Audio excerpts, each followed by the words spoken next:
कितने वोट पड़े, किसी को नहीं पता किसके कितने वोट पड़े, काउंटिंग एजेंट तो था ही नहीं। और उस चुनाव अधिकारी ने नतीजे घोषित कर दिए कि बीजेपी का मेयर बन गया।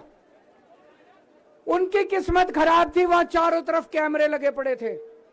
उस कैमरे में वो चुनाव अधिकारी इंडिया गठबंधन के वोटों के ऊपर कांटे मारता हुआ, निशान लगाता हुआ उसके अंदर कैप्चर हो गया, उसके अंदर दिखाई दे रहा है।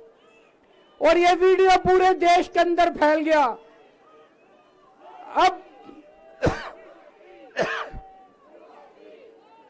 दोस्तों, चंडीगढ़ का मेयर हमारा बनता है कि उनका बनता है, ये जरूरी नहीं है, कोई जरूरी नहीं है। हम यहां पे कोई सत्ता के लिए नहीं आए। हमारा बने, चुनाव आते जाते रहते हैं, चुनाव होते रहते हैं, पार्टियां आती जाती रहती हैं, नेता आते जाते रहते हैं। नेता आज ये कल ये, आज ये पार्टी कल ये पार्टी, आज इसका मेयर कल इसका मेयर। देश के साथ खिलवाड़ नहीं होना चाहिए, हमारे जनतंत्र के साथ खिलवाड़ नहीं होना चाहिए। इन्होंने जो चुनाव के साथ खिलवाड़ करना शुरू किया है, इन्होंने जो जनतंत्र के साथ खिलवाड़, कैमरे के अंदर पकड़े गए। अगर ये चंडीगढ़ जैसे छोटे से चुनाव में इतनी बड़ी गड़बड़ कर सकते हैं, तो जाहिर है लोकसभा के और विधानसभा के चुनाव में तो पता नहीं कितनी बड़ी गड़बड़ करते होंगे, है कि नहीं है?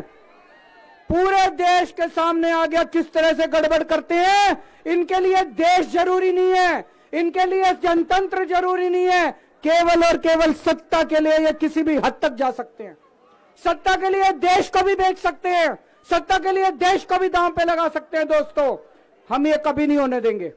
अपने देश के साथ खिलवाड़ किसी हालत में नहीं होने देंगे, अपने जनतंत्र के साथ खिलवाड़ किसी हालत में नहीं होने देंगे। आज पूरे दिल्ली से, हरियाणा से, पंजाब से इतनी जनता आ रही थी यहां पे प्रदर्शन करने के लिए, सबको रोक दिया इन्होंने। पूरी दिल्ली को छावनी बना रखा है। क्यों भाई, क्यों भाई?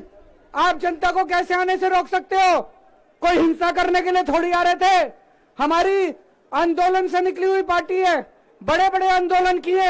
आपको क्या लगता है जनता को ऐसे रोक दोगे तो जनता की आवाज बंद हो जाएगी? और जनता की आवाज बुलंद होगी। जितना जनता को रोकने की कोशिश करोगे, जनता की आवाज और उतनी बुलंद होगी। जगह जगह से खबर आ रही है, हमारे एमएलए को जेल में डाल दिया, हमारे काउंसलर्स को जेल में डाल दिया, हमारे वॉलंटियर्स को जेल में डाल दिया, जो जनता आ रही थी उनको जेल में डाल दिया। ये तो कोई ठीक बात नहीं है, ये तो गलत बात है। तो दोस्तों, हम इसकी कड़ी निंदा करते हैं। और आज इस मंच से मैं देश के लोगों को आगाह करना चाहता हूं कि जो आप वोट डाल के आते हो, आप तो सोचते हो मैंने इसको वोट डाला, लेकिन उसके बाद आपके वोट का क्या होता है कुछ नहीं पता। मशीन के अंदर आप बटन किसी का दबाते हो, वोट किसी के खाते में जाता है, किसी का भी नाम वोटर लिस्ट से काट दिया जाता है।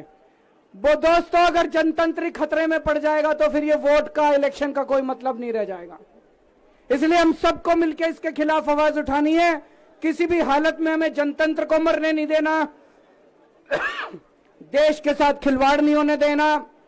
अब हम शांतिपूर्वक तरीके से, कोई गड़बड़ नहीं करनी, शांतिपूर्वक तरीके से बीजेपी के हेडक्वार्टर की तरफ चलेंगे।